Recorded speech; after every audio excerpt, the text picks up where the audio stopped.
Hi, I'm Reverend Dr. Selma Massey. I'm the pastor of Whosoever Ministry, United Church of Christ in Grosse Pointe, Michigan. If you'd like to find out more about us, our website is whosoeverministry.org. And you can find out more about us and keep up with us and follow us, in fact, on Facebook, Whosoever Ministry. And I look forward to seeing you out there in the, in the online world.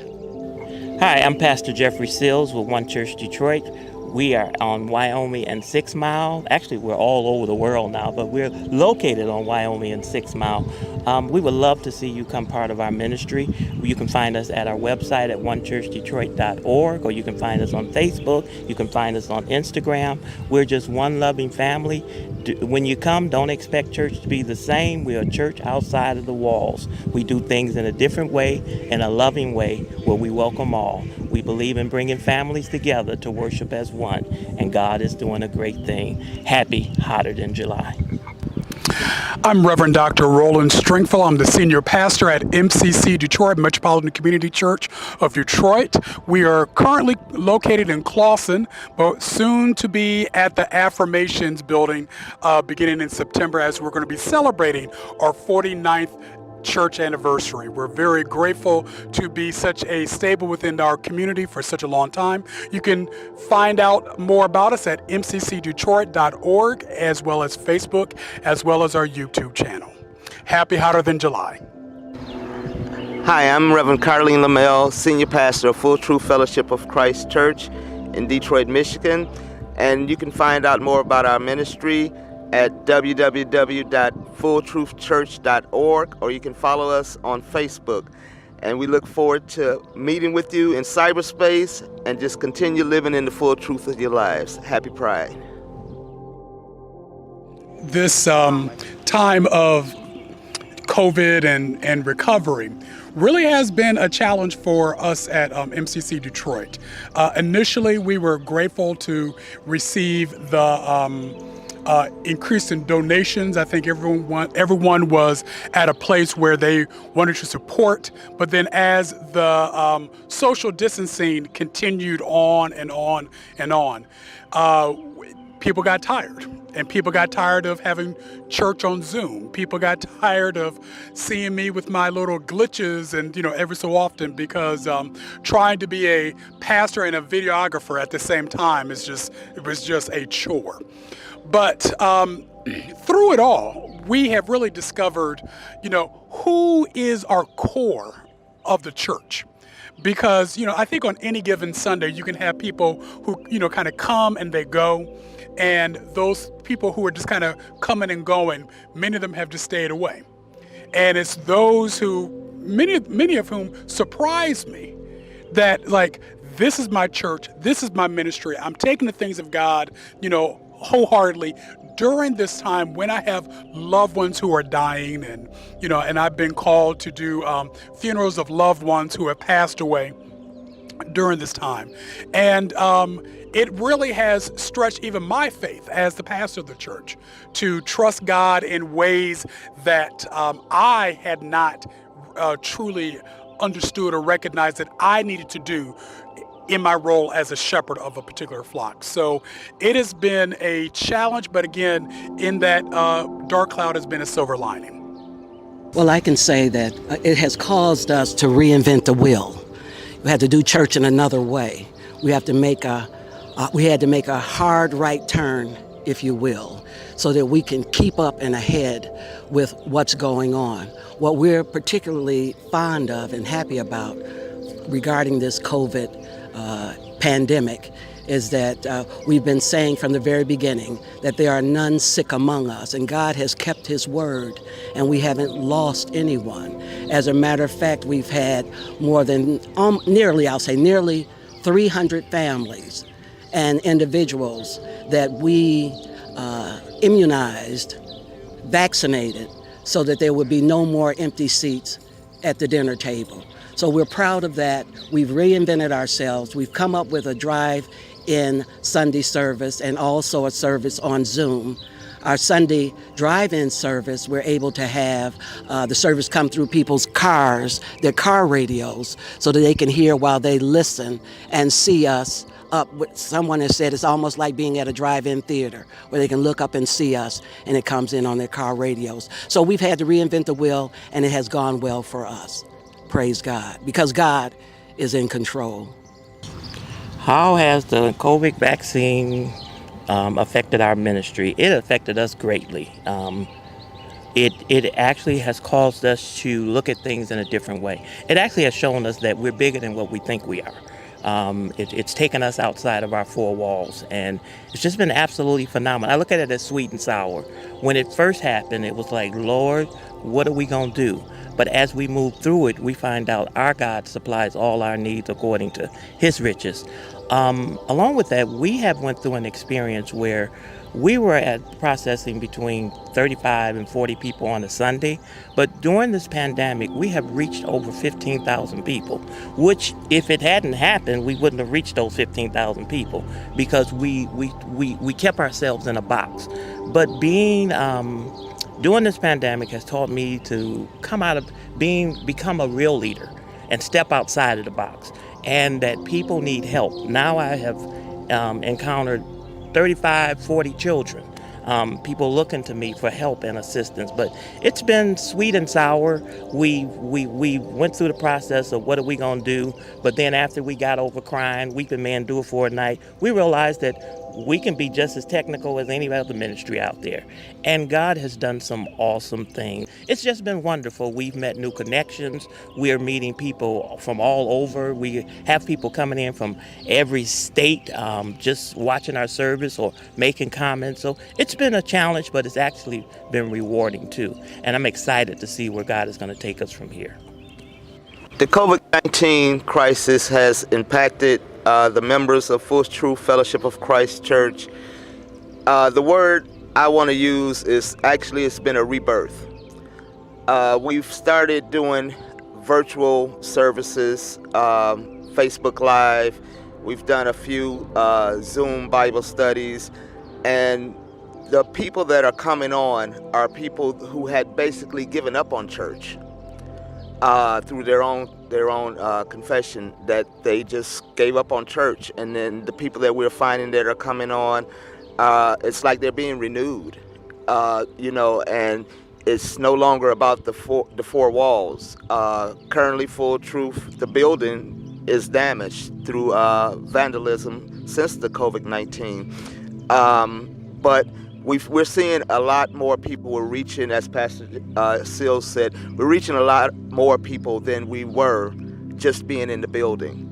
And so coming out of the four walls and just, doing that type of street ministry, if you will, that's what it's all about. And, it's not about just ministering to those that is in your church building, but to everyone. So we're getting a lot more people from everywhere. The COVID-19 has even brought my personal family into church, so they are tuning in from Louisiana, New Jersey, and all over. So I was like, wow, but as Pastor Stringfellow said, the thing about bringing people in and having kind of like pushing the envelope, pushing yourself, and it's actually I'm starting to see more of what it is to be a leader. What does that really mean?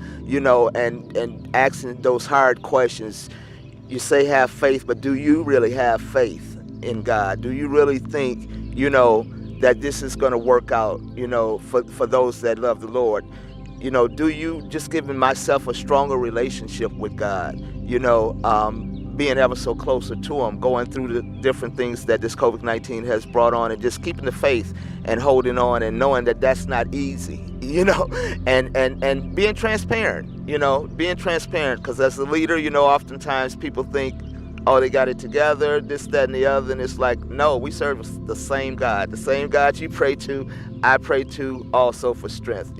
We serve one God, and and that's who we look to. Any similarities between COVID pandemic and the AIDS pandemic. Well, they're both pandemics. There was a lot of lives lost through the AIDS pandemic, and equally so, there are a lot of lives lost in this COVID pandemic. And I'll say this also, that there are other pandemics that are happening around the world. There's a locust pandemic that's going on in Africa. So all these things are, I like to say, convulsions of a dying beast, that the world is just, it's like a pimple that needs to be popped.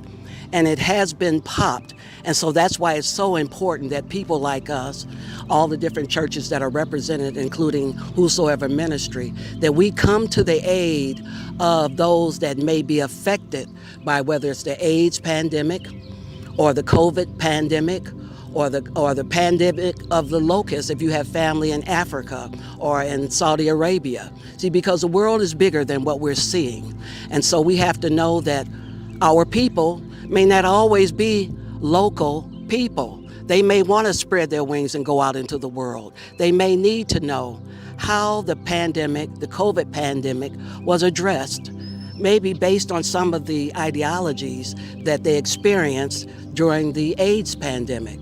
So we all have to come together. We all have to listen to important information. The science is so important, and that's what we follow. And that's how we can get our way out of this web of darkness that we're in. And we'll all make it because God said we would.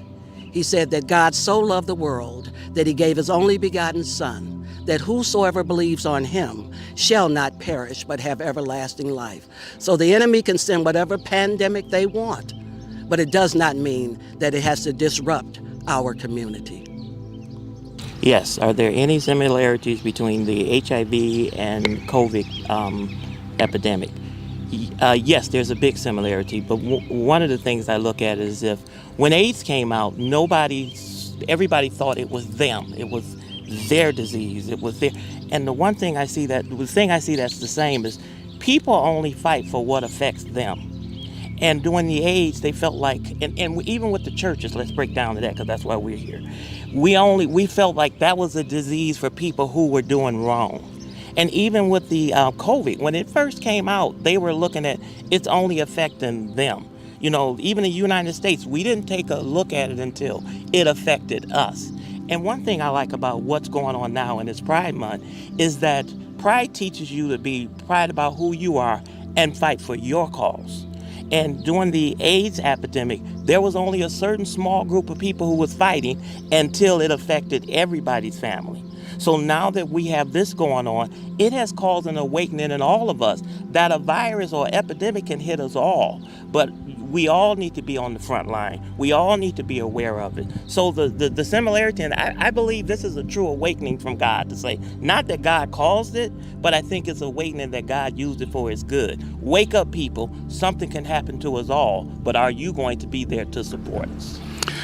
There is quite a few similarities between COVID-19 and the HIV/AIDS, because when any pandemic begins, there's always people scrambling, trying to make sense of it, and particularly from a religious standpoint, wondering, is this a curse from God?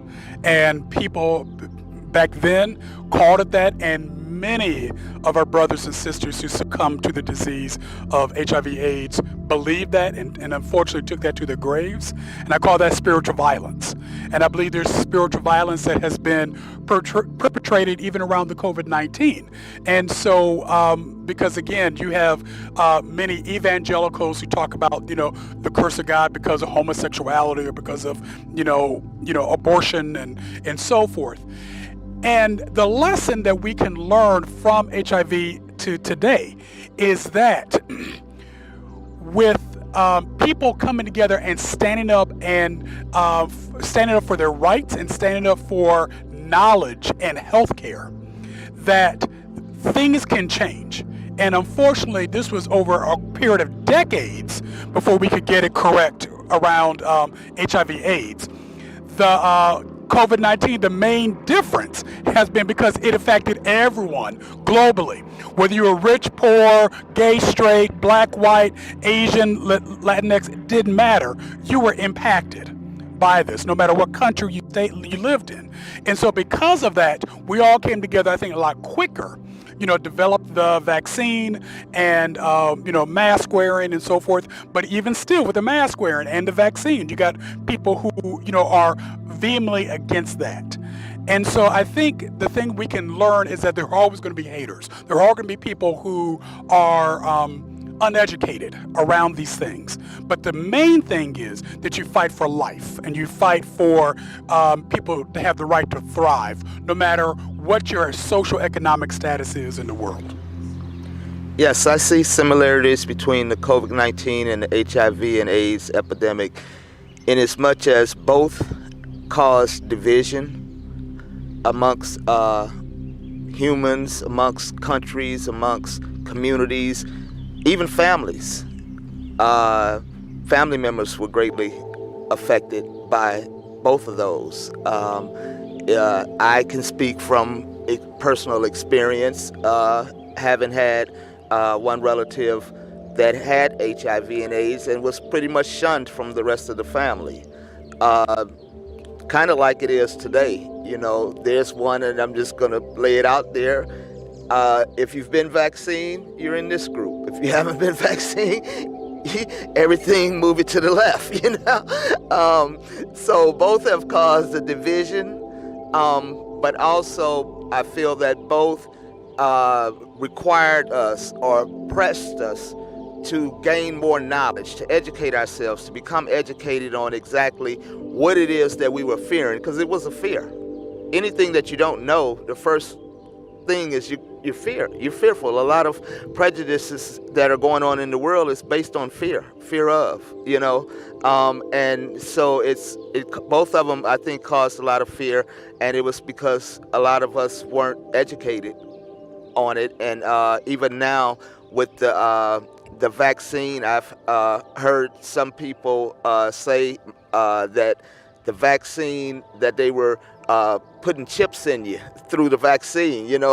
My wife told someone, she said, "I'm gonna need you to get off my phone. Don't tell me this," But it's about education, and it's about knowledge, and it's about what is gonna divide you, what is dividing you, or what's gonna unite you. Now, we can have bad things happen, and as Pastor Jeffrey said, it's for the good of God. You know what I'm saying? It's like whatever methods, to God be the glory.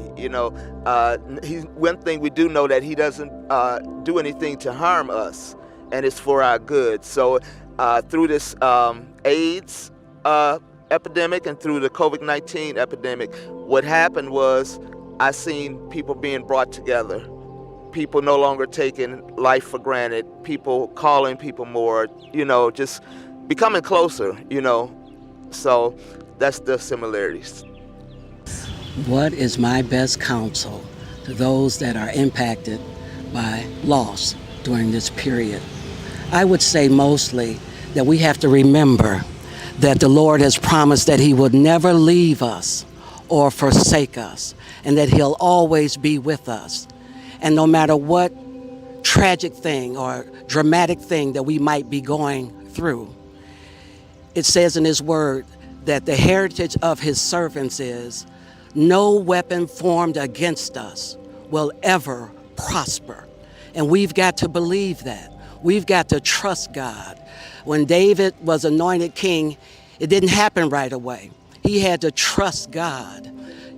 So many people that we know of or read about, they have to trust God. And we're no different. We have to look to the hills to whence our help cometh, because our help comes from the Lord. And I have to remind people of this. I have to let them know that no matter what you see, we walk by faith and not by sight. So don't go by what the shenanigans over there, or what the politicians are saying, or what the street is saying. Right now, we've got to hold on to God's unchanging hand and remember that there is nothing impossible with God, no matter what's going on. What is my best counsel to those that are impacted by trauma, illness, and loss. Well, one of the things I model after at our church, One Church Detroit, is I tell people to keep it moving. You know, it kind of reminds me of weeping may endure. I mean, that scripture says, yea, though I walk through the valley of the shadow of death. We all go through life circumstances. It rains on the just as well as the unjust. But while it's Pride Month, this even puts some more of a meaning to what we say every year at Pride. How hot is it? It's hotter than July. How hot is it? And I think we said that and it just was a saying. You know, it sounded good. But when you really think about how hot is it, how hot has it been the last a year and 3 months? It's been hot as hell. We've been locked down, burned up, tied up. But I like to tell the people, those who go through the fire, they come out as gold. Only the strong survive. And in Christ, if we really gonna talk about it, we ought to be strong. We ought to be promoting one another that we're gonna make it through it. Keep walking. Weeping may endure for a night, but joy comes in the morning. Keep walking. If you gotta cry, cry. If you wanna moan, if you wanna holler, holler. But my motto is, you can't redo what happened yesterday, but you can make this moment a better one. So we're always promoting people, take your bad and turn it into good. Because if you're alive, there's some good in it. You got a second chance. And this is what we promote at the church. This is what we promote. Live a better life right here. Make the best of what you're doing. Yeah, you're going to go through crying. I mean, I'm still grieving over my mother's loss, and that was 3 years ago. But I use that as a mechanism of being strong, that I can make it, that we can do all things through what? That Christ has strengthened you. Yeah, we've been through something. Get your vaccine, and you'll make it through the rest. When I think about talking to people who have experienced, illness, loss, during this time of the pandemic, what comes to mind, or who comes to mind, is a member of my church who lost her daughter, only 28 years old, to COVID-19. And both parents, with the entire family, got COVID. And it was the youngest of the family, the daughter, who succumbed to that disease. And the mother was asking, why and where is God? And, how do I, make sense of this? And it's one thing for me to share the truth with her that, you're never left nor forsaken. God is always with you. But as a pastor, I'm also reminded that we are called as the body of Christ to be the hands and feet of Christ. That it does nothing to say to somebody, go off and be clothed or go off and be fed, but you do nothing to aid to them. That my words will only get so far, but it's showing up. It's them bringing the meals, during the repast. It's, being on the telephone with them as they're talking. It costs me something. It costs my time, and and I'm also going through my own stuff. But I also know that these are the things that really make an impactful difference in the lives of others during these times of loss and of illness and sickness, that when you can show up for them. And that's, I believe, the key thing is to do more than just give words, but also follow that up with our actions. My best counsel for those that are impacted with trauma, illness, and loss, first off, it would be to thine own self be true. Be true to yourself. What I mean by that is to admit I'm hurting. I'm lost. I need help. I can say that today because I lost my son last year, my only child, and these are the things that I had to say to myself. First, I have to admit what I'm feeling and say it aloud. Then the next would be to seek help. The pastor's not going to be able to answer all the questions. The pastor can give us spiritual food, and like Pastor Stringfellow said, we can show up at different events. But when you're going through something, you may need a little bit more that the pastor is not equipped to give you, and that's okay, because God sends us counselors. He sends us mental health advisors and things of that sort. So he will never forsake us. It's just that we can't get everything we need out of in one area. And so we have to be willing to, number one, admit to ourselves we need the help, and then reach out and do the footwork and actually receive the help. Those that are affected by loss, trauma, I would just say the goal is to move past it, but the only way that we can move past it is to go through it. We have to go through it, and going through it is not easy. And we can know scripture in our head, and we can hold on to that. That's not going to dry up the tears. That's not going to stop the heart from hurting initially. It's a process, and God's time is not our time. You know, I said a year that my son's been gone. Who knows how many more years? You know, how many more anniversaries, so on and so forth. And just acknowledge that you're going through this, and that this is what's happening. Be true to yourself is my best counsel. Be true to yourself. Ask for help, and surround yourself with people that are going to be supportive of you as you go through. What is the future of LGBT ministries for the future? What does the future look like? Well, just like I was talking with a good friend Curtis earlier, that hopefully we could all this could all work so well that you would work out a way that there is no longer a need for a LGBTQ church, that we're all on one accord as God has designed this.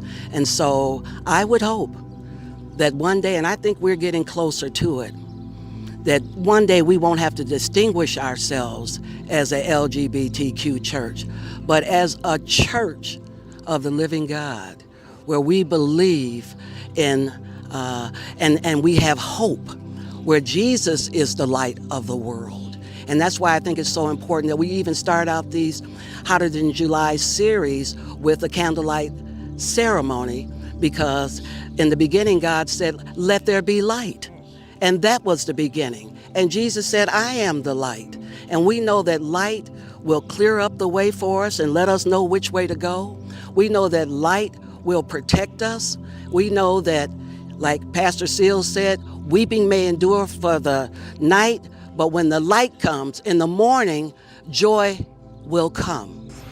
When I think about the future of LGBT plus led ministries, I look at what we do compared to a lot of the other mainline denominations, that many of them are catching up. Many of them are becoming more open and affirming and inclusive and welcoming and so forth, because they've recognized that the human dynamic is dynamic. We come in many different life experiences as we show up, whether it's online or whether it's physically, and people are searching for these theological responses, like, how is it that you can be lesbian? How is it that you can be transgender? How is it you can be gay and bisexual and a Christian and spiritual? And maybe I don't call myself Christian. I consider myself more spiritual. So how does all that again relate? And I believe that many of the seeds through our ministries that we have planted, are coming up. And so thus, when you think about the future, I see many more denominations, let alone congregations, but denominations going back and looking, well, how did y'all do it? How did you answer these questions?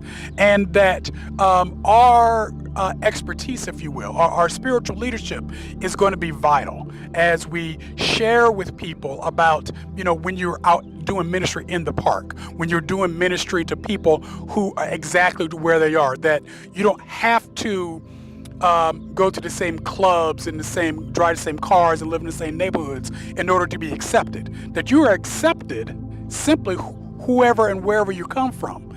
Because when we talk about inclusive ministry, it's greater and broader than just LGBT ministry. It's welcoming anyone who has been excluded, whether you've been incarcerated, whether you have had a child out of wedlock, or, many churches still put divorced people out of the church, still today. And so again, like, what does a truly inclusive community look like? And I really believe, because we have set the stage, that leadership will be even more vital to help us all truly become this inclusive body of Christ. The future of LGBT plus led ministries. I would say that the future is bright in as much as LGBT led ministries will be a part of something much bigger, which what I mean by much bigger is no longer having a need for a LGBT, and this one is so-and-so, and this one is another one, but just be a part and come together and see that there's more similarities than differences. That even goes with different cultures, like they say tomato, tomato, potato, potato. It's the same thing. But if we focus more on our similarities than our differences, I think LGBT plus led ministries have a very bright future and a very important part in that future of just God loving everyone, and not just those that go and follow these 5 rules or 6 rules or what have you. Not nothing organized, but something that is God and Spirit filled, and just have that be the main goal. Kind of like what my mass here says. It just simply says love. If it doesn't start and end with love, then personally I don't want any part of it anyway.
All right, welcome everyone. This is the Hotter Than July endorsement forum for LGBT Detroit mobilization. Just to give you all a quick introduction for those of you who don't know a little bit about us, LGBT Detroit mobilization was founded in 2019 as a way of getting people to organize for the political interests of LGBT plus individuals, allies, and elect leaders who share our values in the city of Detroit and Southeast Michigan to advocate for the LGBT Detroit plus community.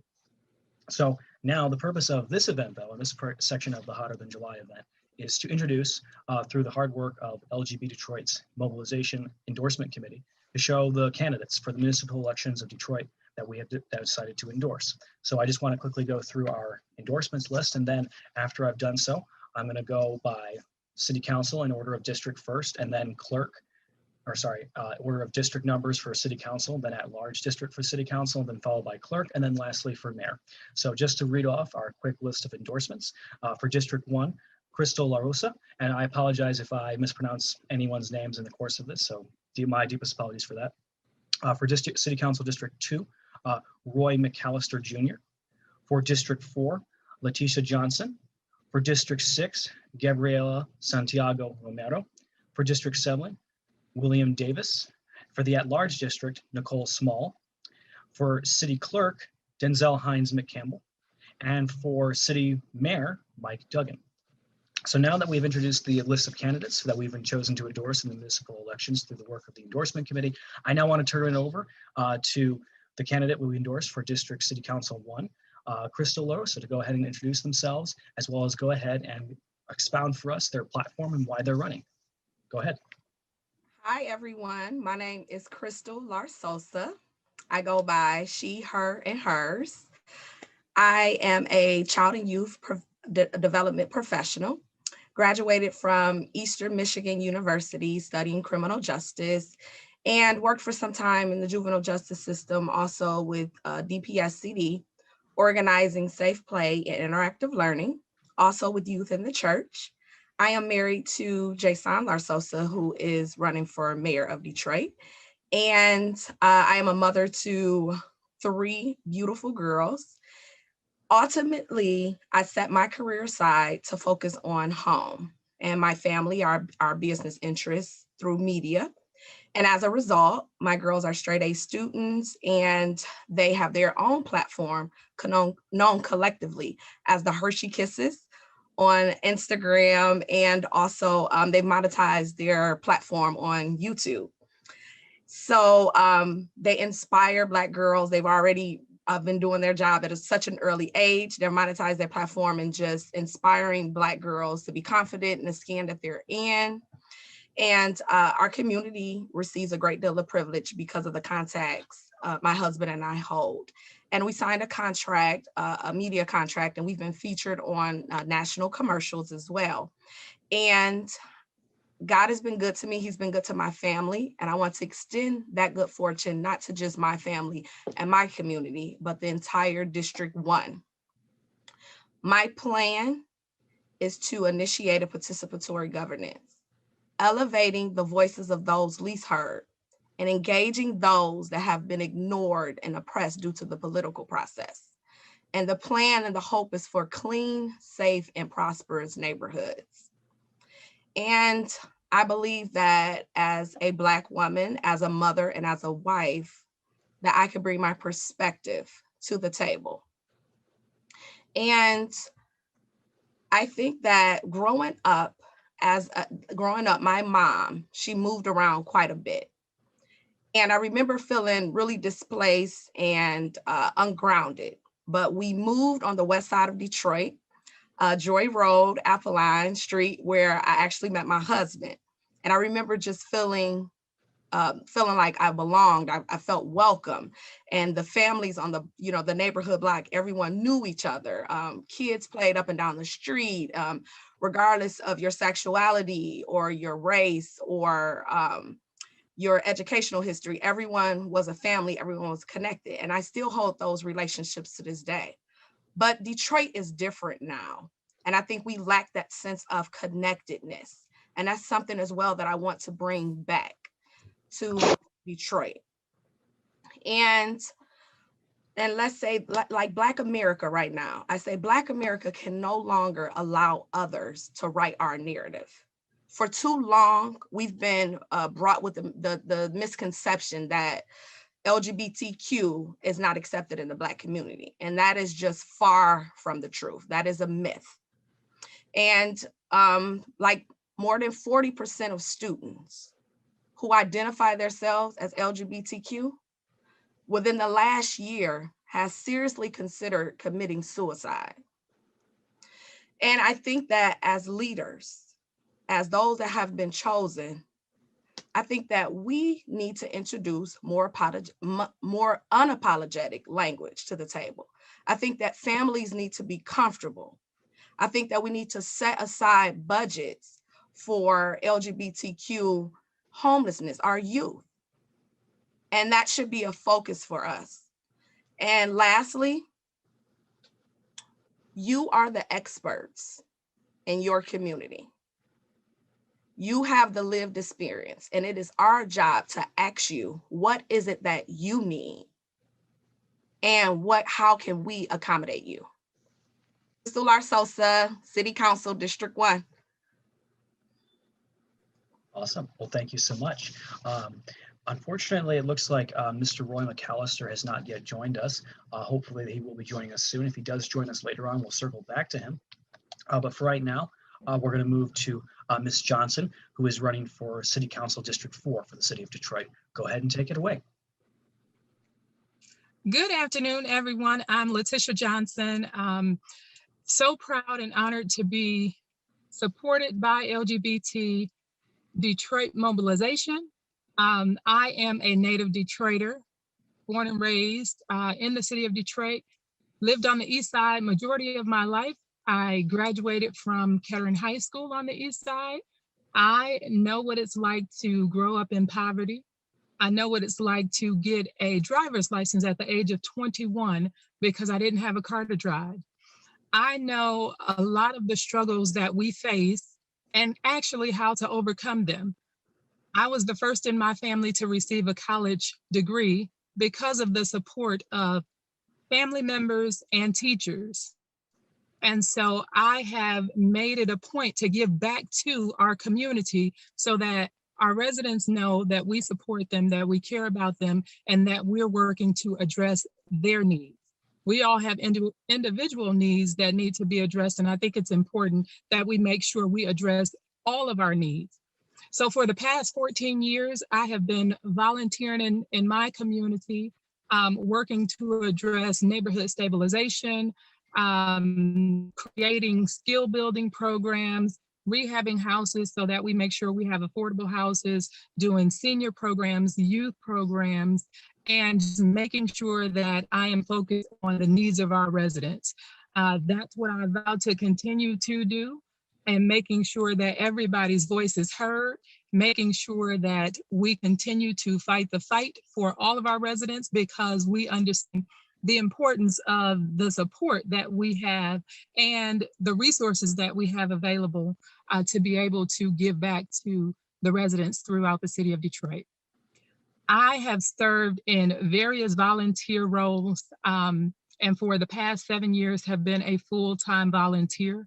I do lead with compassion, with empathy, and with integrity to make sure that I don't do this for myself, but that I do it for our communities. I have a nephew who is proud to be gay, and I am proud to stand with him and support him so that he can be authentically who he is and not roll under a ball or, hide who he is, because I think when we are genuine with ourselves, we can be genuine with everybody else. And so I think it's important for us to make sure that we provide support to everybody within our communities and make sure that you have all of the resources that you deserve, all of the resources that you need, so that we can all be productive citizens and live the life that we were chosen to live. I stand here with you in solidarity. I look forward to crossing the primary finish line and going through to the general election with all of you, with your support. I'm out now in the community doing the work on the ground, so that's why I'm coming to you from my car. But I appreciate your support. I look forward to working with you. I look forward to staying engaged with you. And that is one of my main platform issues, is to make sure that I continue to learn and understand the needs of the people throughout the community, making sure that I'm available and accessible to not only listen to your needs, but so that we have continual dialogue with one another to make sure that I am addressing your needs at the council table. Another platform issue of mine in District 4 is environmental justice and making sure that we are not displacing residents because of the water backups that we've recently seen throughout our communities, because we know how costly it is and can be. We want to make sure that people, especially people of color, low income folks, and seniors are not leaving their homes because they have to continue to deal with water backups in their basements. We want to make sure that everybody has access to affordable water, and also want to make sure that equitable development takes place throughout our communities and throughout the city of Detroit, making sure that all businesses that open up are businesses that our residents want to see in our neighborhoods, and that we provide support to them so that they can thrive in our communities and that they hire residents from our communities.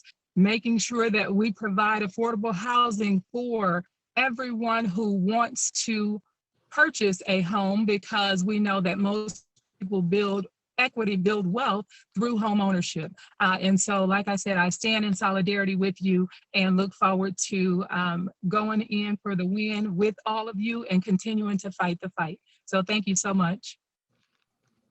Thank you, Ms. Johnson, for uplifting that. Or sorry, excuse me. Nasal drip, allergies, bad day today with all that humidity. My apologies. But yeah, Ms. Johnson, thank you so much for uplifting yourself. And now I want to turn it over to the candidate we've endorsed for District 2 City Council, Mr. Roy McAllister. So go ahead, Mr. McAllister, go ahead and uplift us with what you're doing with your campaign, what you're running on, and a little bit about yourself. Thank you so very much. And I appreciate and I apologize for my tardiness.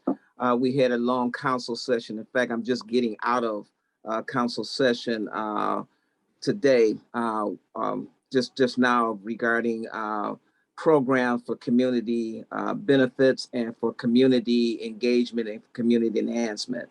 So again, my apologies for that. But again, I am Roy McAllister Jr., your incumbent representative for Detroit City Council District 2. And I would like to thank the LGBT community for your endorsement. In 2017, I ran for Detroit City Council District 2 on a 9-agenda platform.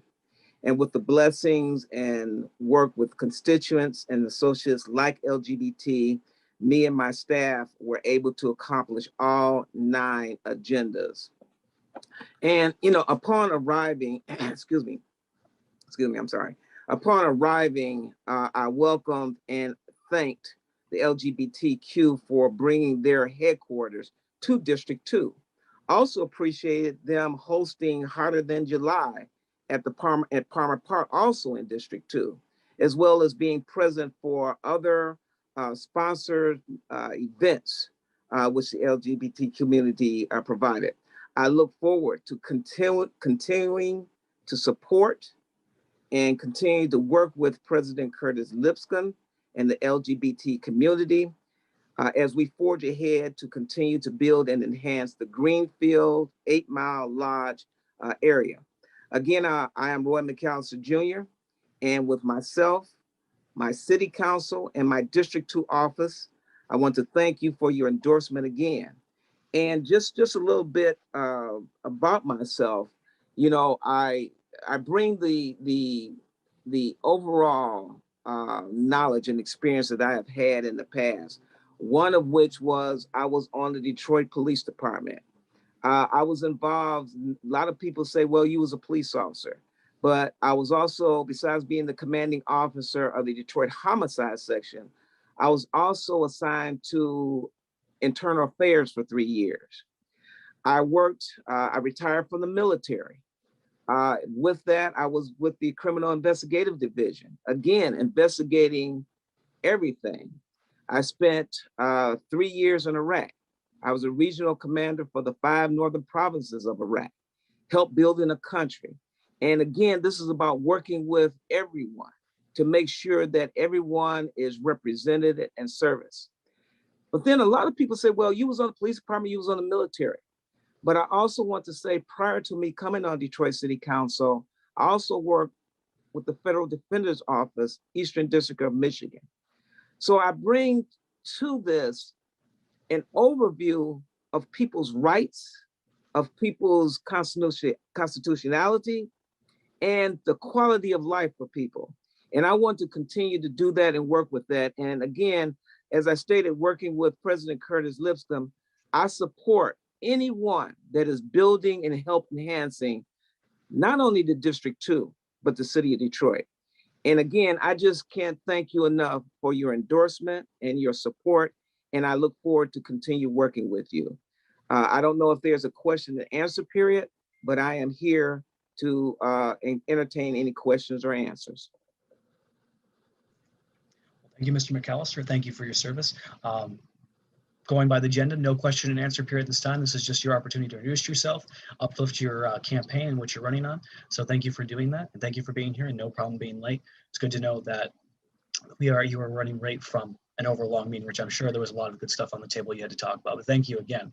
So Yes, now I want to turn you. it over to, oh, you're most welcome. I now want to turn it over to the candidate we've endorsed for City Council District 6, Gabriela Santiago Romero. Go ahead and take it away. Awesome. Thank you so much. Thank you, LGBT Detroit Mobilization, for your endorsements, for the support, and for the space to be able to share my story and my platform and why I'm running for office. As mentioned, my name is Gabriela Santiago Romero. I use she, her pronouns. I'm a proud queer immigrant born in Mexico who was raised in Southwest Detroit. I'm actually calling you live from my house that I grew up in since I was 6 years old. And this work that I do is really personal to me.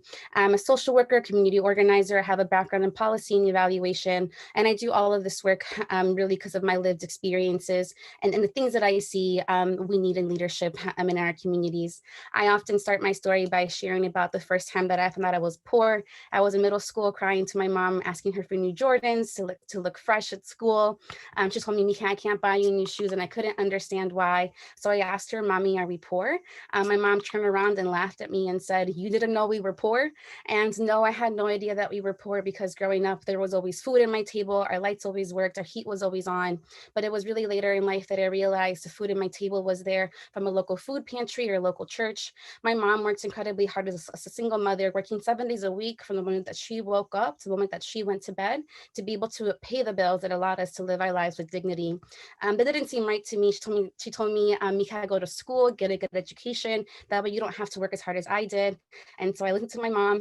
I got a full ride scholarship to Mercy High School in Farmington Hills. But we all know it's 30 minutes away from Detroit. We don't have proper transit to get us there. So I had to work at 15 years old to get my own school books, my own car, pay for gas, to get me to school, to get the proper education that I needed to sustain myself and my family. Once again, did not seem like a barrier that people should be going through in order to be able to achieve the quality education that they needed. But I continued to listen to my mother.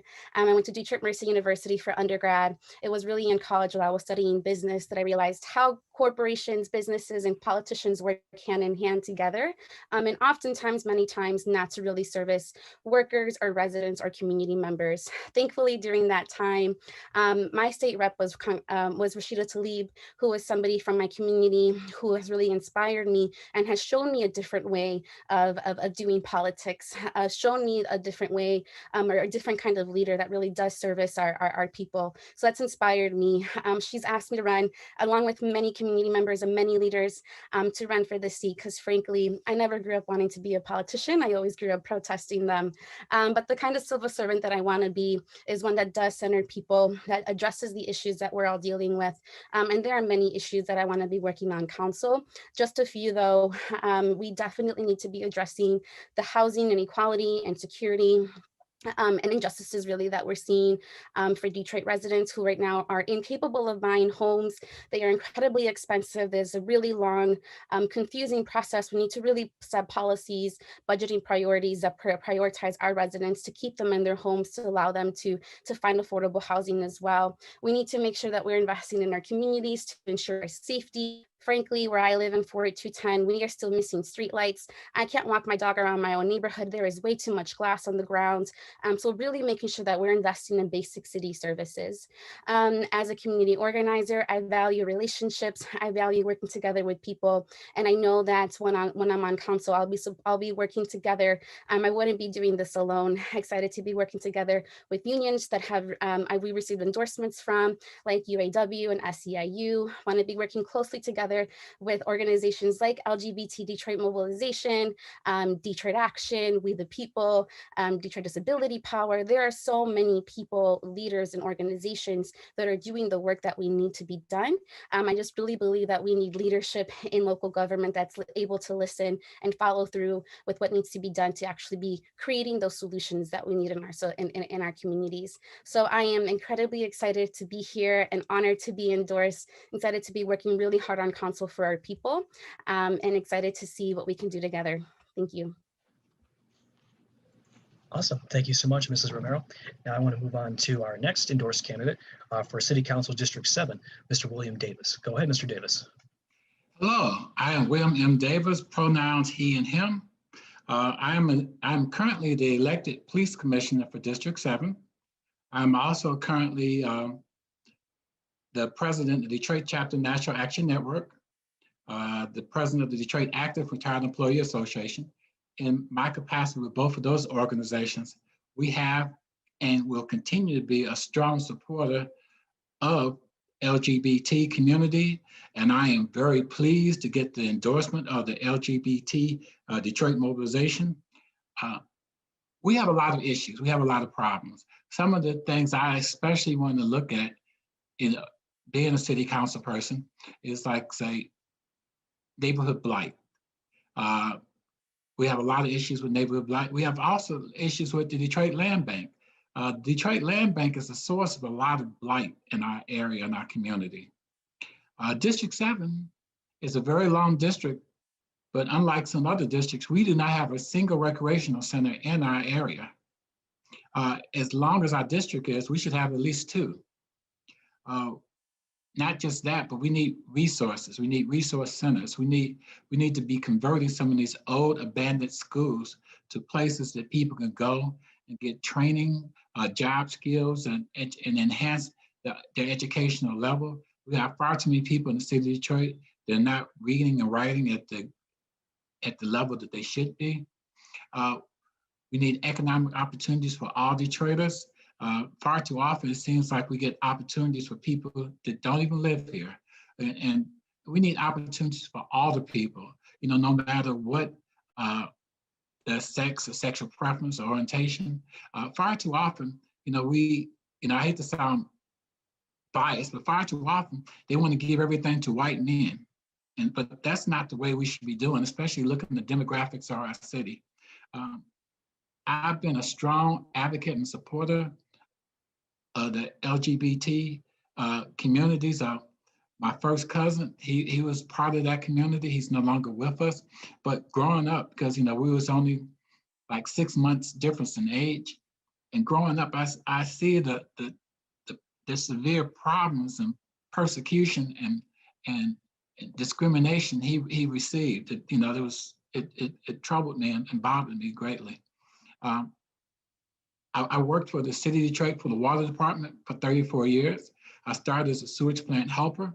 I worked my way through college because I didn't come from no well-to-do family. So I had to, pay my own way through college. Ended up being a shift manager at the wastewater treatment plant. Along the way, I was a chief steward for ASME Local 207, and I helped organize the UAW group at the wastewater treatment plant.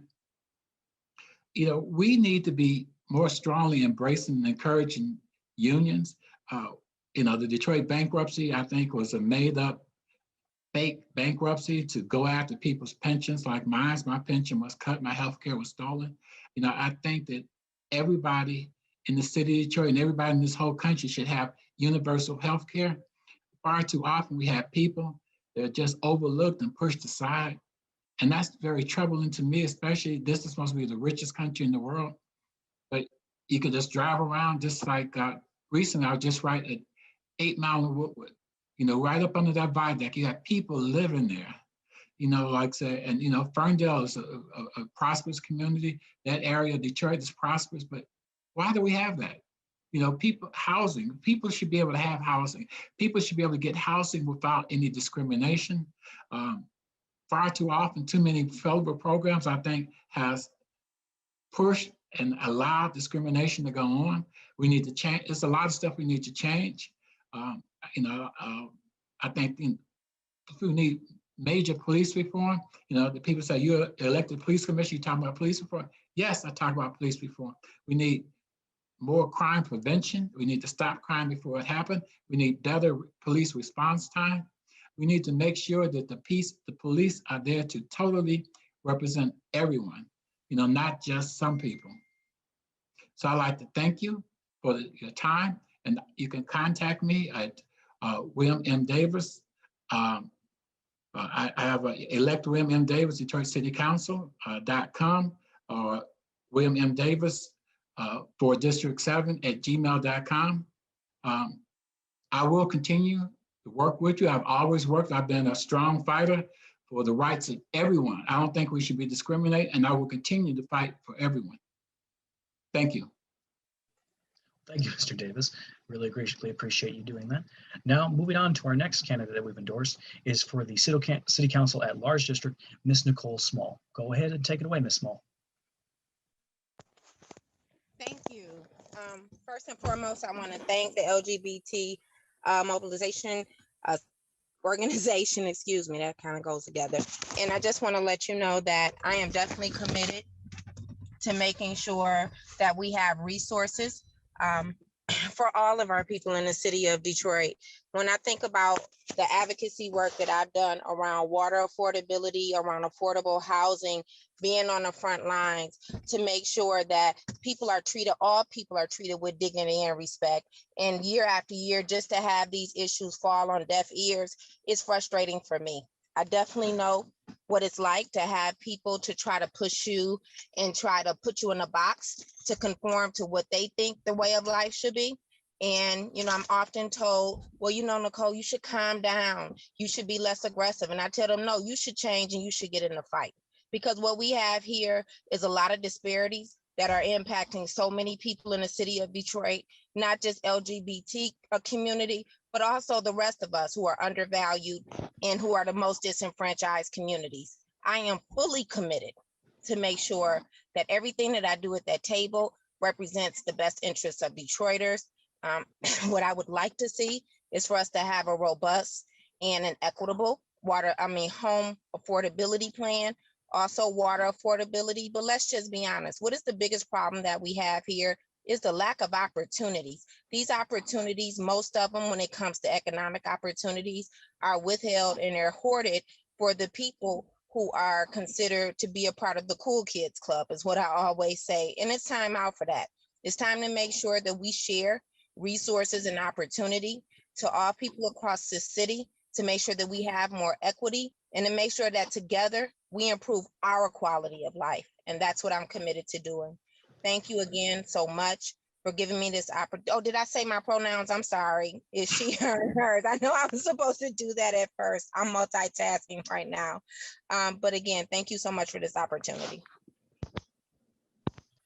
Welcome, Ms. Small. No worries at all. Thank you again for your time and uplifting your efforts. Let's now move on to our next endorsed candidate.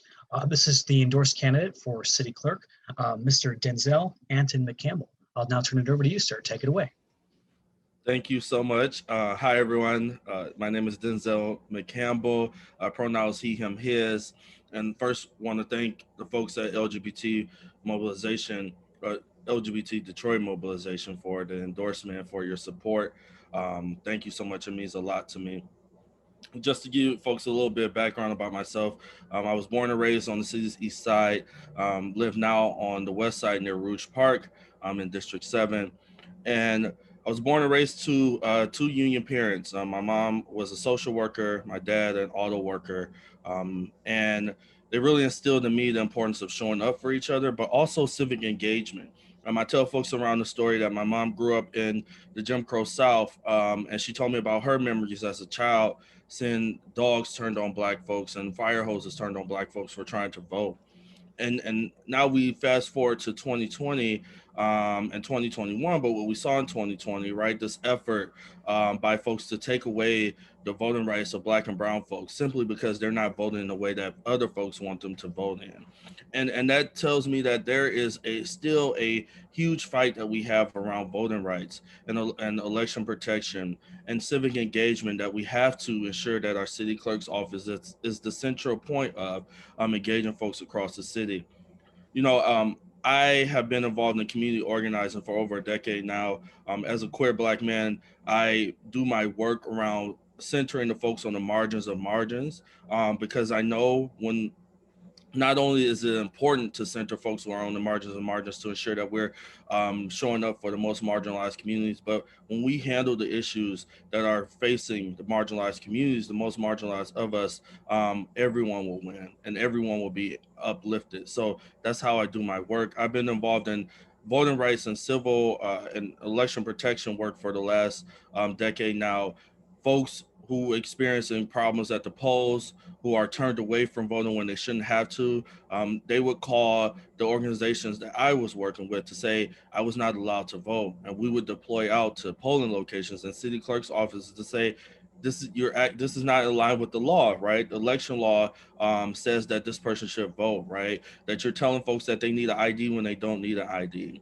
So I have experience around election law. I have experience around engaging folks where they are. Right now in the city of Detroit, I was at a senior event with Vice Chair Small, and we had seniors tell us that they didn't even know there was a election coming up until they saw candidate signs, right? That's what we have going on in the city of Detroit. We should have robust communication from the city clerk's office when there's an election coming up. That's the bare minimum, and we're not seeing that. So what I want to do as city clerk, one, ensure that we have access to the ballot box, getting out timely and accurate information to folks about elections, how to vote, what things that you need to vote, who's on the ballot, doing a basic voter guide of saying these are basic questions that candidates answer so you can know what's going on, and sending that out to folks via mail, having it online. Those are things that we have to have happen. Second, as we're thinking about voter education and civic education, right now, like I said, folks don't know that there's an election. They don't know who's on the ballot unless a candidate is at their door. They receive mail. The city clerk's office should be the central point of that going on. So what I would like to do is to create a program during election years and off election years of having folks go door to door to folks, have community forums, partner with organizations like LGBT Detroit to talk about the issues that are important to folks, and tie and connecting the dots on how those issues show up in government and how our elected officials and governmental officials should be showing up on those issues. That way, we are engaging folks on that, telling folks how they can be engaged on and to hold folks accountable. And if they don't like it, then they can hold them accountable at the ballot box. And if they like it, they can keep the person that they like at the ballot box. So really helping folks flex that civic engagement muscle. The other thing I would like to talk about is that the city clerk is the clerk of the council and the record keeper of the city of Detroit. Right now, you have to call down to the clerk's office to even find out how your city council person voted on an agenda item. We spent millions of dollars on IT upgrades in the city of Detroit. This should be a no-brainer to have this online immediately of how a city council person voted. I watched the city council here in LA, and as the city council was voting, they had live time the record of how folks were voting. We can have that online. We can have that on the cable channels for the city of Detroit. We can have a robust communication process of ensuring folks know how their representatives are acting on their behalf. And that's just not with city council, but the various boards and commissions that we have in the city of Detroit, because these decisions that are being made are important to all of us. And lastly, I'll talk about is that we continue to see voting rights attacks. We continue to see voter suppression efforts. And not only do we see it in Lansing, but I have to say that, our current city clerk has taken up half of the drop boxes that we have in the city of Detroit for absentee ballots. And the reasons that we have lower voter turnout, well, this was happening 6 weeks before. You can engage into a campaign to amp up voter turnout. That's the city clerk that we need in the city of Detroit. And we cannot be aiding in efforts to suppress the vote that we're seeing in Lansing. Because right now we have a 39 bill package in Lansing to take away our right to vote. And we need a city clerk that will build coalitions, again, with organizations like LGBT Detroit, with civic engagement groups, with block clubs, neighborhood associations, to say, let's educate folks on what's going on. Let's ensure that we're pushing back. Let's make sure that folks know when someone is coming up to them to sign a petition to take away their voting rights, they actually know what's coming and that they decline to sign. Those are things that we need to see coming from the city clerk's office. And those are things that I'm committed to doing. My name is Denzel McCampbell. I'm committed to showing up for marginalized communities, centering the marginalized, the folks who are on the margins of margins. I am deeply committed to the city of Detroit. I love this city. It's all about bringing folks to the table, and it's all about bringing every Detroiter to the table, because for far too long, decisions are being made or having just a few folks at the table, and these decisions are having a great impact on all of us. So as city clerk, I'm committed to ensuring that we have free and fair elections, that we have robust civic engagement and education, and that we have a city clerk that will build coalitions to push back against voting rights attacks and actually be proactive in expanding our voting rights at the ballot box. So again, Denzel McCampbell for Detroit City Clerk. Folks can visit www.denzelfordetroit.com to learn more information. We would love to have folks volunteer and donate, but also most importantly, asking for your vote on August 3rd in the primary. So thank you all so much. Thank you, Mr. McCampbell, for that.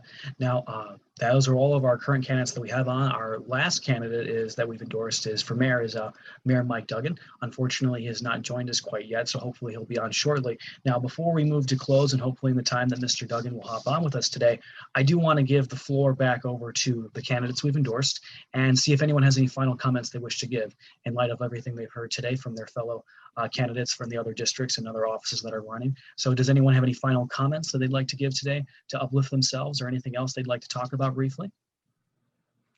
Well, I will if no one else will.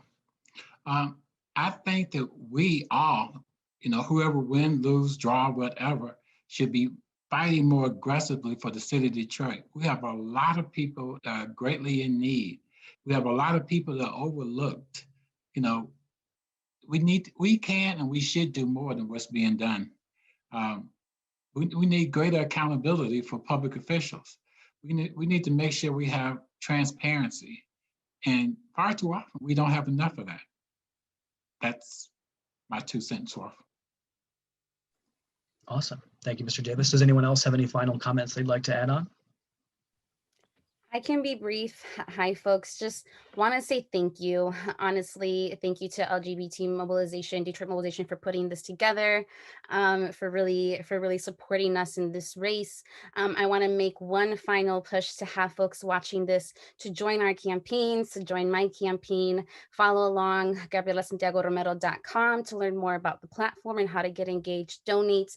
Campaigns are incredibly expensive. We're running grassroots campaigns, so any little bit goes a long way. And also just want to push volunteering and our internship program for my campaign. We have around 30 interns so far, really focused on geared towards high school, college students, but we really bring in anybody from any background, any age to be helping us and learn how to run our own grassroots campaigns. I agree we should be working together. I also agree that we should be inspiring and bringing in more people, more leadership to be doing this work in the future. So thank you for this. My only call is to join us and to support, and I'm excited to be working with folks. Thank you, Ms. Santiago Romero. Does anyone else have any final comments they'd like to add? Mr. McCampbell, I saw your hand. Go ahead. I'll just also thank you all again. I'll also add on the August primary, folks will see a proposal on there as well. I served on the Detroit Charter Revision Commission, as well as Vice Chair Nicole Small. Folks, I would just say, please go to DetroitCharter2018.com to actually read the charter. There are disinformation campaigns out there. I want folks to make the educated decision on their own. Please read the charter. There are aspects around water affordability. There are aspects around ensuring that we do have protections for LGBTQ folks, the protections for the immigrant communities, protections for our families when it comes to recreations, and increasing civilian oversight for policing. So I just wanted to make sure to plug that when folks go on August 3rd, they will see a proposal P. But before you go to the ballot box, please visit DetroitCharter2018.com so you can read the charter for yourself and make your own decision for that. But again, Denzel McCampbell running for Detroit City Clerk to increase civic education, to protect our voting rights, and to increase access to the ballot box. DenzelForDetroit.com. Thank you all so much. Thank you, Mr. McCampbell.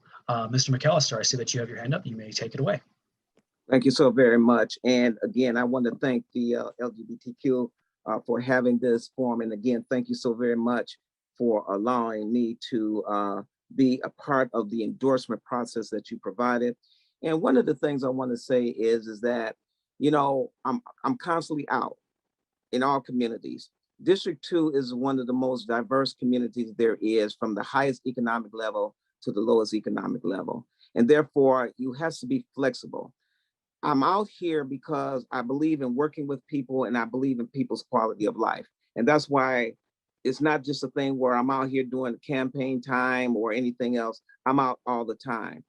I'm not trying to look for another position. It is not about working to get more income.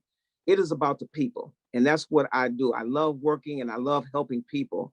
And that's why I continue. And that's why I ask for and thank for your support to continue to do what I'm doing as far as bringing economic development in, as far as bringing job training in, as far as bringing in the unions, as far as bringing in everybody involving. I have had issues where people have come and had complaints. I'm definitely involved with those complaints. And so that's what council representation is about. A lot of times, will you please everyone? No, you will not. But the majority is that you're out there and you're addressing the issues that people are having 365 days a week, 24 hours a day. And sometimes I say 24 hours a day because I do get calls 3 or 4 o'clock in the morning. And you have to be able to adapt and work with people because their concerns is important to them. So again, I just want to thank you so very much for this endorsement, for the support. And I definitely look forward to continue working with you to help build our communities. Thank you so very much. Thank you, Mr. McAllister. All right, does anyone else have any other final comments they'd like to add at this time?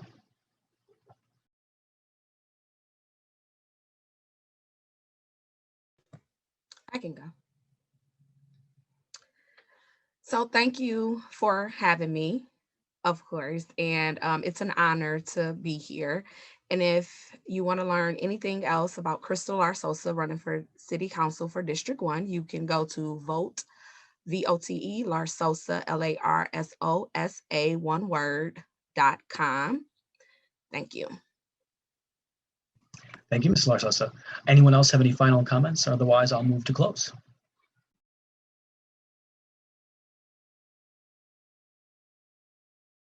Okay, well, thank you all for who are watching this, and then thank you all to the candidates for taking times out of your busy schedules. I know for some of you, you were quite literally in the field at the time, so thank you all for taking the time to come on with us and exhort people to understand what you're running about, why you're running, who you are, and where you're running from. So thank you all again for that.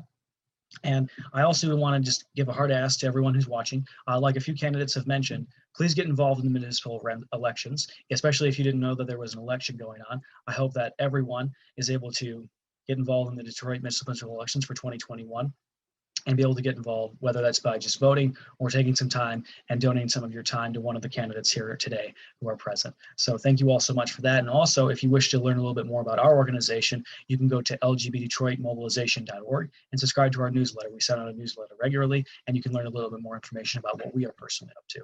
Now, I know that Ms. Nicole Small just rejoined. It looked like they just got back on. So if I want to give them the opportunity, if they have any final comments, to also provide them as well. Ms. Small, do you have any thing you'd like to add lastly since you hop back on? Yes, I just want to say, you know, it's the responsibility of a city council at large person to build bridges, which is what I'm committed to do, to make sure that there's shared equity across this city. But please understand, we need your help. We need you to be diligent in your efforts, as myself and hopefully others on the council will share information excuse me, beforehand about what's going on in the city and being authentic about how it will impact your quality of life. Just remember, this is your city too. We work for you. We need you to stand with us. We need you to be engaged. We need to hear your thoughts. And so we can do the best job to represent your interests. Thank you so much for this opportunity. You're most welcome, Ms. Small. Well, thank you for those comments and uplifting that. Now, thank you all again for those watching. Thank you all for who joined us today for our endorsed candidates. And thank you all for uplifting yourselves and your campaigns and the hard work that you're doing. Thank you all so much and have a great rest of your day.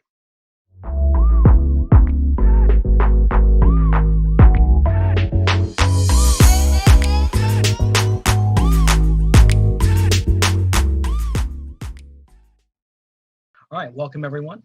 This is the Hotter Than July endorsement forum for LGB Detroit mobilization.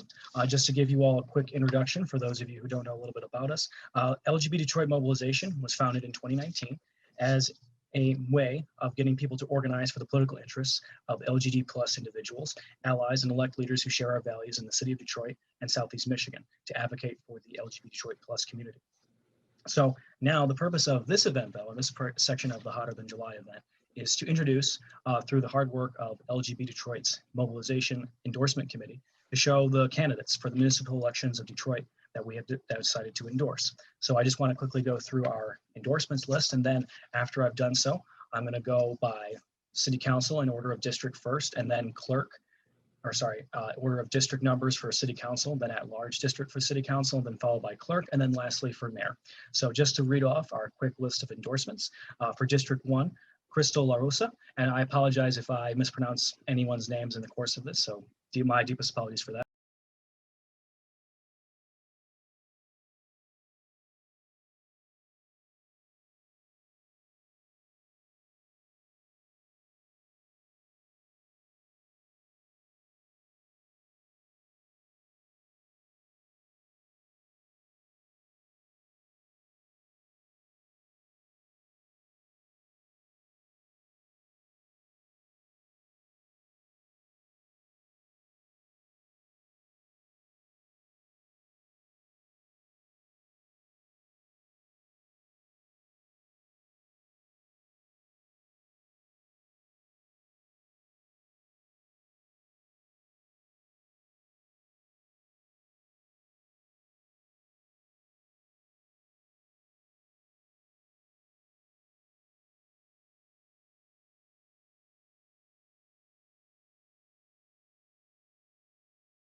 Rooted in education and advocacy, LGBT Detroit has been providing safe, brave spaces throughout Southeast Michigan since 1994. LGBT Detroit hosts the world's longest-running Black Pride celebration, Hotter Than July, which will take place virtually this year on Friday, July 23rd through Sunday, July 25th. But don't worry, it's still very hotter than July. This year, Hotter Than July features a candlelight vigil, an art show, the digital picnic featuring Devon Fleming, the virtual ball, and more. During the digital picnic on Saturday, July 24th, DJ Romeo Million and DJ Tony Peoples spin, while 5 local performing and drag artists battle for a chance to win a $500 grand prize. The virtual ball this year features 4 $200 categories and 2 $500 grand prize categories. Interested contestants should visit www.hotterthanjuly.org for more information. Finally, Hotter Than July pauses to celebrate LGBT activists and philanthropists Henry Griggs, Howard Israel, and Robert E. Tate. Watch A Very Hotter Than July live on Facebook and YouTube, Friday, July 23rd through Sunday, July 25th.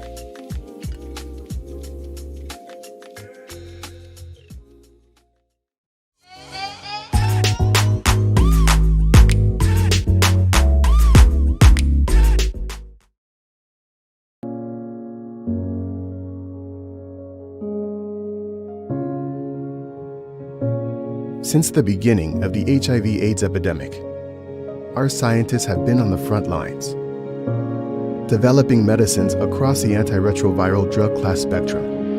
And today, while our robust portfolio offers a range of therapeutic options, we remain committed to innovation, researching and developing therapies that meet the diverse and evolving needs of people living with HIV.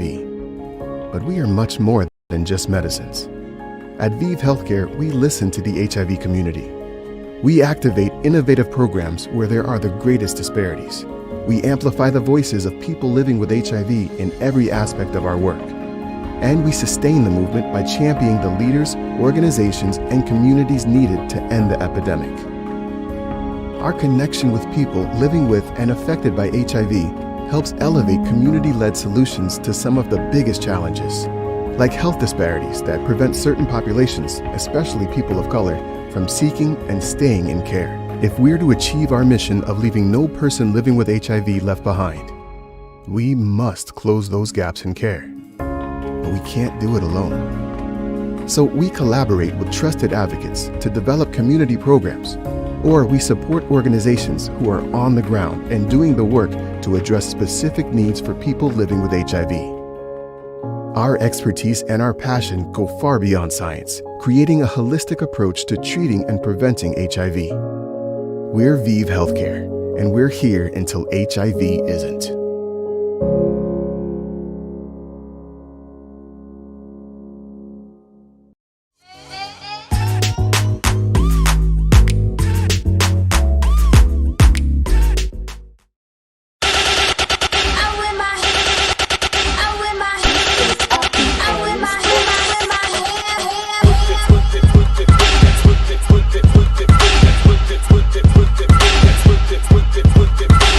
This is a beat.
We celebrate authenticity.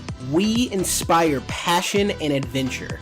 We do what is right, always. We stand against racism. We are Solemn, a modern consulting firm focused on strategy, technology, and business transformation, helping businesses redefine what's possible.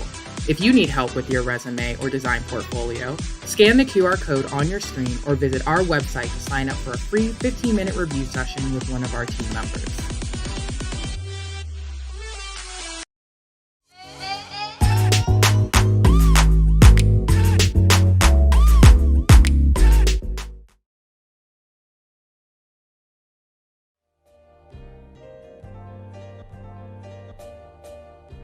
My name is Curtis Lipscomb. I'm the Executive Director of KIC, the Agency for LGBT African Americans.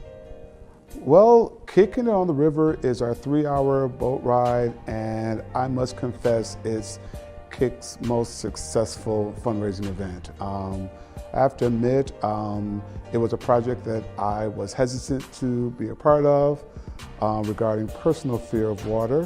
Got over that with a lot of help from the community, and thank God the community stepped in because the community was right. They wanted this project, and this being our 3rd year, it proves to be a great staple at Hotter Than July. What makes Kicking It on the River such a special event is you have 3 hours of solitude, celebration, inclusion, a safe space for us around in this wonderful boat on our wonderful Detroit River, looking at our beautiful cityscape. And it's a well-attended fundraiser. People really enjoy it. Great food, great music by DJ Scent. It's just a wonderful event. People look forward to it.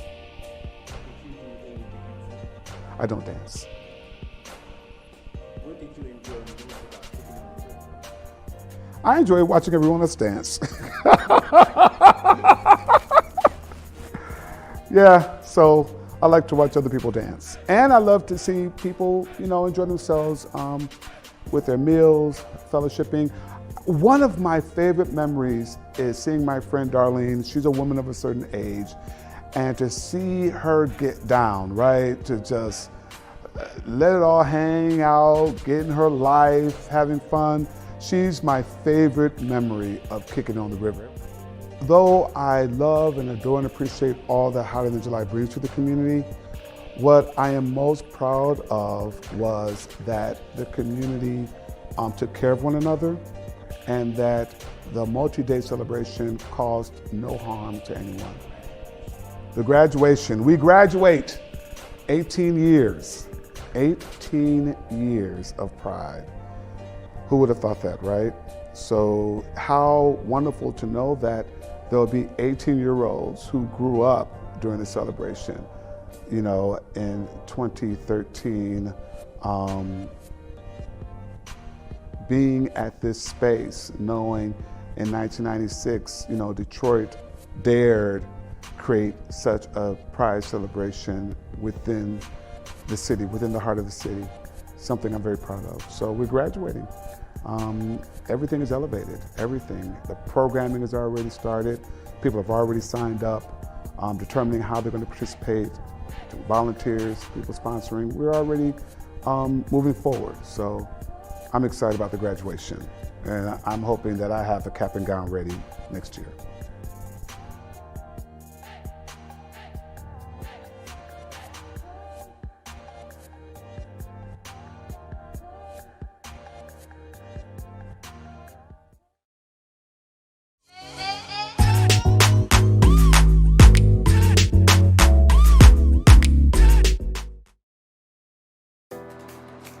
There's a secret to being a great place to work, and you already know what it is, because it's all about you, and you, and you. It's about individuality, equity, opportunity, and making sure that nobody misses theirs. It's about an environment built on open doors, open minds, and an open culture that fosters excellence and rewards hard work.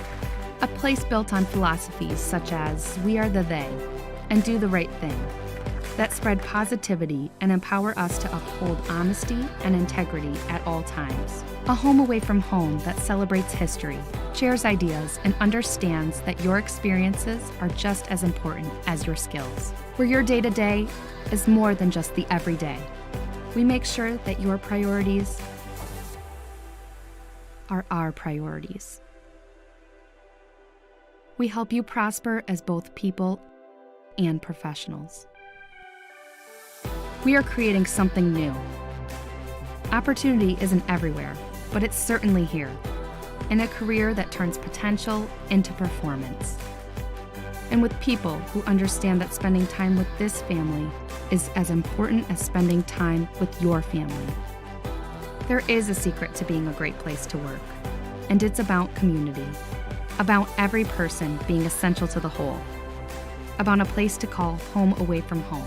So we rise up, give back, and build pathways to success for you, and you, and you. You should love where you work. We do.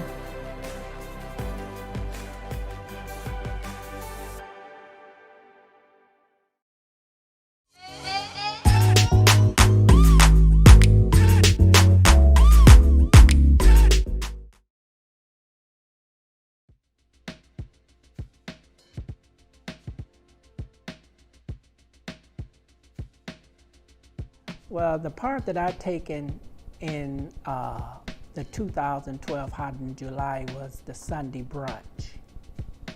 The Sunday brunch, well, I can go back saying it was part of the Billionaire Boys Club anniversary. And to see Hot in July committee taking part in this was a wonderful thing. The Detroit Yacht Club was a fantastic place to have the Sunday brunch. As a lot of people know, the Billionaire Boys Club was a barrier breaker. We done events and things at different venues where we didn't think we would ever be at. And so to go to the Detroit Yacht Club, once again, it was a nice venue. The food, the music, everything was just a good thing. Well, I'm going to have to take my hat off to our MC, Richard Yancey. He done a fantastic job in hosting the Sunday brunch, introducing our Phoenix star, Kalima Johnson, who had wrote a piece for the Billionaire Boys Club, and for her to perform one of the stages, because it was a 3-stage poem, I would say, a story. And for her to ask her at the last minute to do it, it was just wonderful. I enjoyed the Sunday brunch, going table to table, asking my guests how was everything. And I enjoyed that tremendously, and the feedback that I got, they enjoyed it. My hope is that they asked us to do it again for graduation. That would be a plus for us, that we are still working for the community.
name is Reverend Darlene Franklin. I am the senior pastor of Agape Spirit Life Ministries in the city of Detroit. The lighting of the candles and remembering the names is what I enjoyed most about the candlelight vigil. At the end, where everybody gathered together and moved in real close under the tent, and we shared our light. We embraced each other and we remembered while we were there, and remembering those who have passed on with HIV and AIDS, and those who have passed on with cancer and who are living with HIV and AIDS and cancer, that we are a community and that our individual lights brought together collectively, we can do a lot of work in this community. The purpose of bringing the faith service to life during Hotter Than July is because I believe as a pastor that everything starts with faith, and that the church and the LGBT community needs to be at the table of everything that we do. And so I was very adamant about a worship service being a part of Hotter Than July. Every other Pride that I know has a worship service during its Pride activities, and it was more than time, overtime, for us to have one as well. Well, the faith service was such an important part of Hotter Than July because as African Americans in the gospel capital of the world, I must continue to say that, faith is very important in the Black community. Church is very important in the Black community. It is the foundation of our lives and all that we do. And so to proceed again in any activity without showing forth our faith and belief that we worship, we go to church, we are to be able to stand up and worship out loud in the full truth of our lives, hiding nothing. And so I think that our faith is a very important part of who we are, and it needs to, again, show up very loud during Pride. Spiritual energy in the room was more than I had expected. It was awesome. People were thirsty for the message, the word, the presence of the Spirit, if you will, and just joining in faith community and like mind to assemble and worship, again, I say, in the full truth of our lives, that I got a lot of feedback, a lot of positive feedback about it. People are excited. They want to see more of the other LGBT churches involved to possibly have a much larger assembly next year. So I'm excited about that, and I will be back to work on that. Well, we had the dynamic Full Truth Disciples, which was the choir from under the direction of Pastor Ronchelle Andrus of Full Truth Ministries, and Reverend Dr. Derek Tenniel from Atlanta, Georgia, spoke the message on that day. So it was truly enlightening and spirited in the room. After the faith service was over, I was very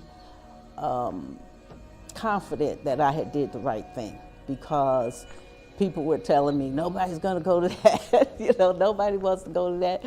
And so, but I pushed forward and made it happen, along with, again, my committee members. And so I was very pleased in how it turned out, and encouraged for next year's events. I enjoyed seeing community together. I enjoyed relationships, being people entering the room together who hadn't been in the room together in a long time. I walked away again with a sense of accomplishment, that we are overcomers, and that joining together we can do a great work.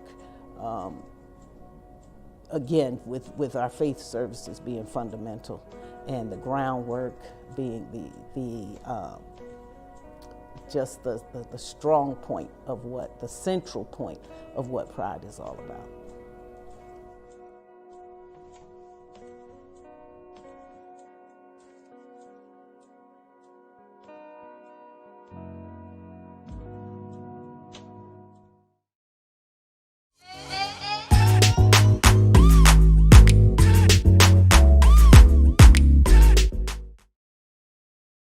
As an African-American man and as a bigger man, I'm not seen as queer quite often. So those things just don't come in the head for someone. They don't think about that when it comes to my care.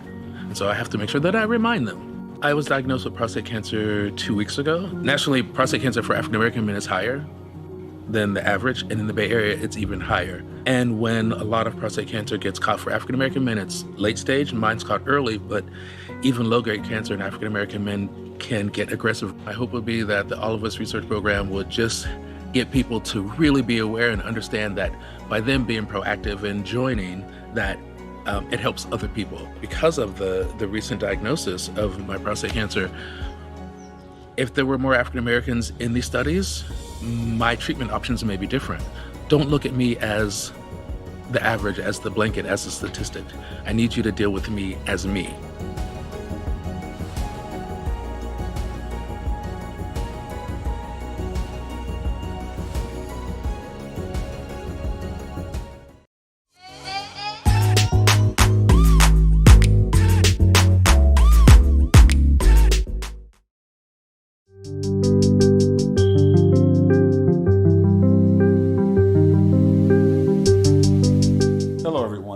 Welcome to a conversation with the presidents of Hotter Than July, Detroit's Black LGBT Pride celebration.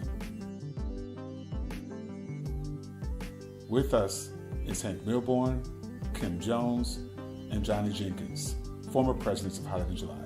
And I'm Curtis Lipscomb. It's never been about the celebration or a party. It's always been about nurturing community and using it as a tool to strengthen what community that currently existed at the time, whether it was 1996 or now. So for me, Hotter Than July has always been about Detroit's Black, gay, lesbian, bisexual, and transgender community's identity. Hotter Than July is an event that sometimes you don't see your friends the whole year. You see them Hotter Than July. You know that you'll be able to touch your extended family during Hotter Than July. It's been a celebration of who we are. Being a person who actually moved here from another place, it just kind of felt nice because I never was able to celebrate that from where I lived. And so it had a really positive, kind of affirming experience for me in terms of being able to see other people who looked like me and thought like I did, and sometimes didn't think like I did, but I know we kind of had a shared kind of experience, and that was enough to celebrate that. My biggest thing was about legacy building from the jump, and so my favorite experience is to be disconnected from Hotter Than July entirely, even after all these years, and to meet people who don't know that I'm a founder and that I was organizing it for several years, and that 20 or 30 or something will hear that and they will say something like, in high school I would catch the bus to Palmer Park just to be out at the park, get away from the house, and to experience Hotter Than July. It was one of my first out gay experiences, and to me that means a lot because it was created for that exact reason. It's that one day of the year, if you're not out and proud to be who you are, you can be, and if you decide to go back in the closet, fine. If you decide to become an activist, fine. If you decide to become a party promoter, fine. But this one day out of the year, which turned into a whole 10 days at one point. That was the third year. That was and that was the first and last time we tried that. Yes. Yeah, that was me being overly ambitious. It was all you. Thank you for owning it. That's what I do. Again, that legacy building thing, but I like pushing the boundaries. But for me, that's the best experience I've gotten from it, is to see people experience it in different ways over the long haul, and I don't have to drive it. Just watch it run itself. But you know what? Also during your tenure, the Hotter Than July meetings became meetings that kept the community abreast of their political. I thought you were going to say painstaking.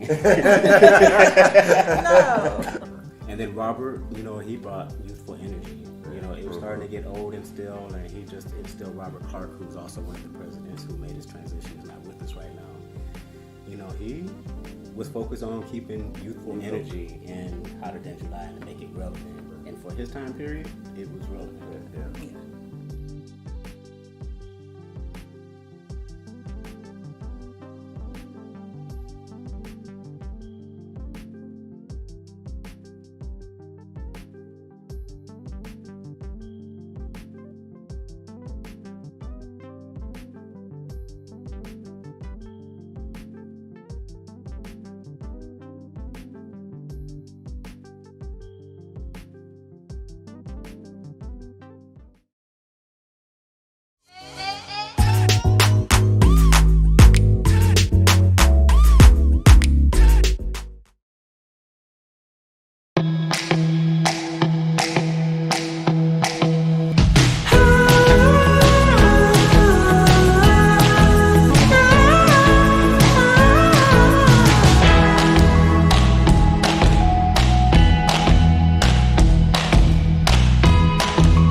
We're here for the explorers, the real food enthusiasts, who want to stir up something new, freshen up their routine, and unbox kitchen creativity.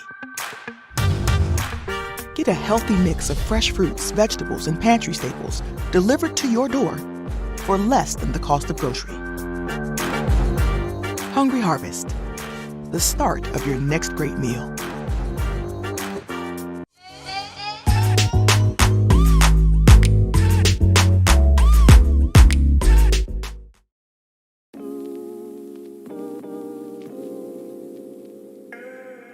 Rooted in education and advocacy, LGBT Detroit has been providing safe, brave spaces throughout Southeast Michigan since 1994.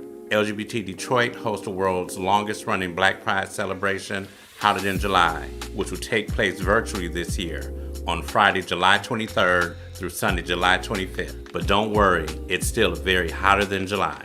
This year, Hotter Than July features a candlelight vigil, an art show, the digital picnic featuring Devon Fleming, the virtual ball, and more. During the digital picnic on Saturday, July 24th, DJ Romeo Million and DJ Tony Peoples spin, while 5 local performing and drag artists battle for a chance to win a $500 grand prize. The virtual ball this year features 4 $200 categories and 2 $500 grand prize categories. Interested contestants should visit www.hotterthanjuly.org for more information. Finally, Hotter Than July pauses to celebrate LGBT activists and philanthropists Henry Griggs, Howard Israel, and Robert E. Tate. Watch A Very Hotter Than July live on Facebook and YouTube, Friday, July 23rd through Sunday, July 25th.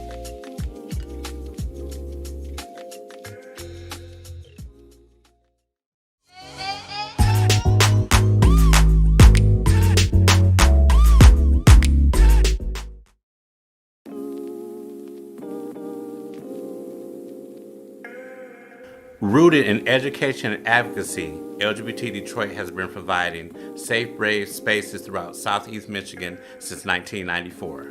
LGBT Detroit hosts the world's longest-running Black Pride celebration, Hotter Than July, which will take place virtually this year on Friday, July 23rd through Sunday, July 25th. But don't worry, it's still very hotter than July.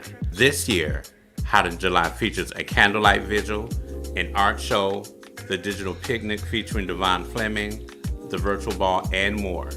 During the digital picnic on Saturday, July 24th, DJ Romeo Million and DJ Tony Peoples spin, while 5 local performing and drag artists battle for a chance to win a $500 grand prize.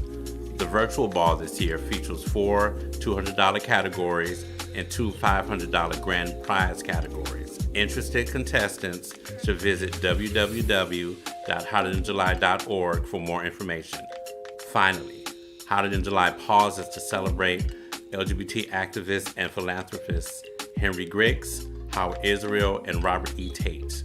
Watch A Very Hotter Than July live on Facebook and YouTube, Friday, July 23rd through Sunday, July 25th.